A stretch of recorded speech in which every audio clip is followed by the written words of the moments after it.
Hello friends, स्वागत है आप सबका एक बार फिर से आपके अपने यूट्यूब चैनल स्मार्ट स्टडी में। तो मैं आज आपके लिए लेकर आया हूँ 20 अप्रैल से जितने भी इम्पोर्टेंट करंट अफेयर के क्वेश्चन बनते हैं वो सभी मैं इस वीडियो में लेकर आया हूँ।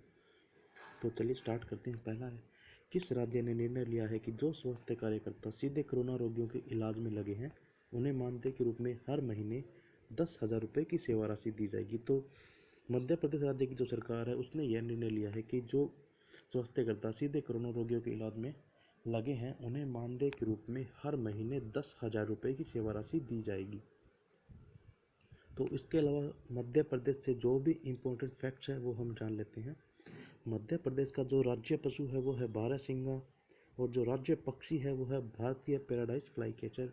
और इसके अलावा जो राष्ट्रीय उद्यान है वो है बांधवगढ़ राष्ट्रीय उद्यान, जीवाश्म राष्ट्रीय उद्यान, कान्हा राष्ट्रीय उद्यान और माधव राष्ट्रीय उद्यान और संजय राष्ट्रीय उद्यान और सतपुड़ा राष्ट्रीय उद्यान जो मध्य प्रदेश में स्थित है। तो अगला क्वेश्चन है, अप्रैल 2020 में निम्नलिखित में से किसने एक नगद सौदे में ब्रिटेन की प्रतिष्ठित स्पोर्टिंग मोटरसाइकिल नॉर्टन का अधिग्रहण किया है? तो जो टीवीएस मोटर कंपनी है इसने एक नगद सौदे में जो ब्रिटेन की मोटर स्पोर्टिंग मोटरसाइकिल है नॉर्टन उसका अधिग्रहण किया है। तो अगला क्वेश्चन है, ग्रामीण डाक सेवकों सहित सभी डाक कर्मचारियों को कोविड-19 के मामले में कितने लाख रुपए मुआवजा मिलेगा? तो जो ग्रामीण डाक सेवकों सहित सभी डाक कर्मचारियों को वो कोविड-19 के मामले में 10 लाख रुपए का मुआवजा जो है मिलेगा। तो अगला क्वेश्चन है, अप्रैल 2020 में सहाराई ओरम का निधन हो गया। वह निम्नलिखित में से किस क्षेत्र से संबंध रखते थे? तो जो सहाराई ओरम जो थे वो राजनीति से संबंध रखते थे। तो ये ओडिशा के जो पूर्व मंत्री थे जिनका भी अप्रैल 2020 में निधन हो गया है। तो अगला क्वेश्चन है, वैश्विक वार्षिक कार्यक्रम WVD वर्ल्ड वाइड डे कब आयोजित किया जाता है? तो जो वैश्विक वार्षिक कार्यक्रम है वो 16 अप्रैल को जो है आयोजित किया जाता है और जो इसका उद्देश्य है वो दैनिक जीवन में आवाज़ के विशाल मूल्य को दिखाना है। और जिसको जो पहली बार है वो 1999 में ब्राज़ील में सोसाइटी ऑफ लोरेंजोलॉजी एंड वाइस द्वारा शुरू किया गया था। तो अगला क्वेश्चन है, अप्रैल 2020 में खगोलविदों ने अब तक के सबसे बड़े एक रिकॉर्ड ब्रेकिंग सुपरनोवा को देखा है। सुपरनोवा किस वर्ष में पहली बार देखा गया? तो जो सुपरनोवा पहली बार देखा गया था वो फरवरी 2016 में देखा गया था। तो खगोलविदों ने जो अब है वो अब तक का सबसे बड़ा ब्रेकिंग रिकॉर्ड वो सुपरनोवा देखा है और इससे पहले जो पहली बार देखा गया था वो 2016 में देखा गया था। तो अगला क्वेश्चन है, अप्रैल 2020 में निम्न में से कौन सी ऐप केवल 13 दिनों में 50 मिलियन डाउनलोड तक पहुंच गया है जिससे यह दुनिया का सबसे तेज डाउनलोड किया गया ऐप है? तो जो अभी इंडिया ने जो कोरोना के लिए ऐप लॉन्च किया था आरोग्य सेतु, वो है वो 13 दिनों में 50 मिलियन डाउनलोड तक पहुंच गया है और सबसे ज़्यादा तेज़ी से डाउनलोड किया जाने वाला ऐप बन गया है। और जो इसकी घोषणा जो की थी वो नीति आयोग के जो CEO है अमिताभ कांत ने इसकी यह घोषणा की थी। तो अगला क्वेश्चन है, अप्रैल 2020 में infrastructure leasing and financial services ने IL&FS wing power service limited IWPSL की अपनी कितने प्रतिशत हिस्सेदारी 6.05 करोड़ रुपए में ओरिश कॉरपोरेशन जापान को बेच दी है? तो इसने जो अपने 100% हिस्सेदारी है वो 6.05 करोड़ रुपए में ओरिक्स कॉरपोरेशन जो जापान की है उसको बेच दी है।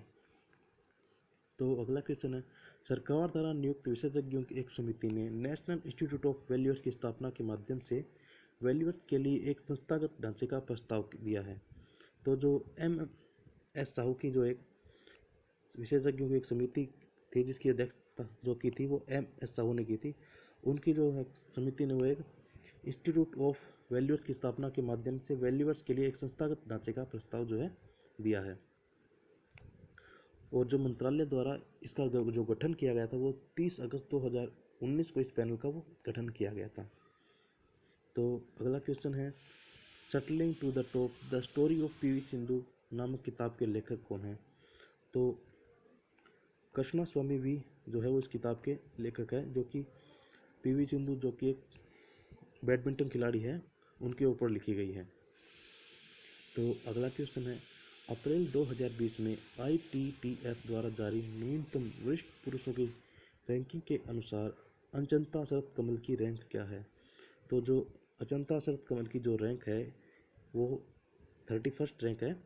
उषा रथ को जो है वो 31वें स्थान पर आने के लिए 7 स्थानों की छलांग लगाई थी।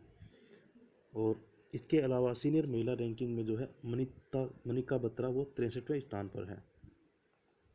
तो अगला क्वेश्चन है, अप्रैल 2020 में शोधकर्ताओं के एक समूह ने कहाँ पर एक नए सर्प को रिकॉर्ड किया है जो इसे सालजार कापिट वाइपर नाम दिया गया है।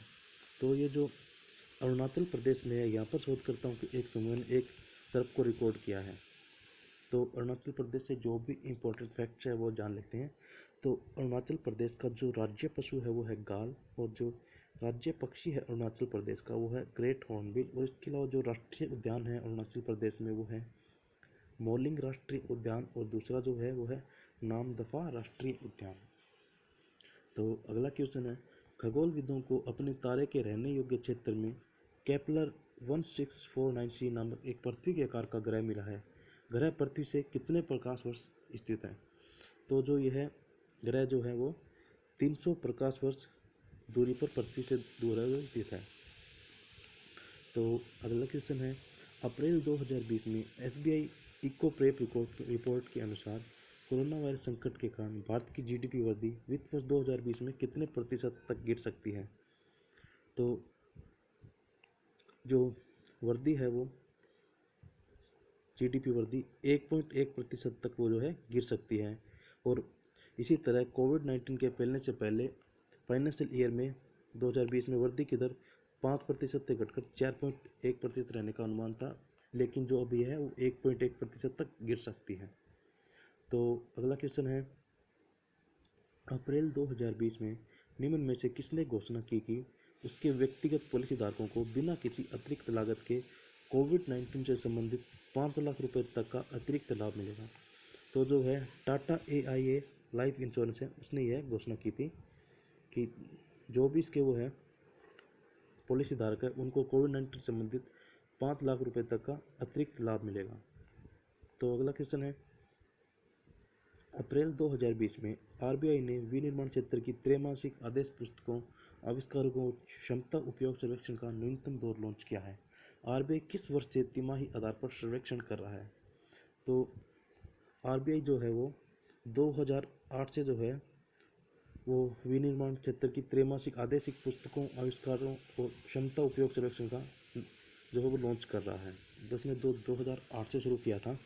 और RBI ने जो जनवरी से लेकर मार्च 2020 के अवधि में 49वां सर्वेक्षण दौर जो है लॉन्च किया है। तो अगला क्वेश्चन है, गार्टनर 2019 डिजिटल कार्य सतत सर्वेक्षण के अनुसार कौन सा देश दुनिया का सबसे डिजिटल रूप से निपुण देश है। तो जो भारत है वो गार्टनर 2019 डिजिटल कार्य सतत सर्वेक्षण के अनुसार दुनिया का सबसे डिजिटल रूप से निपुण देश है।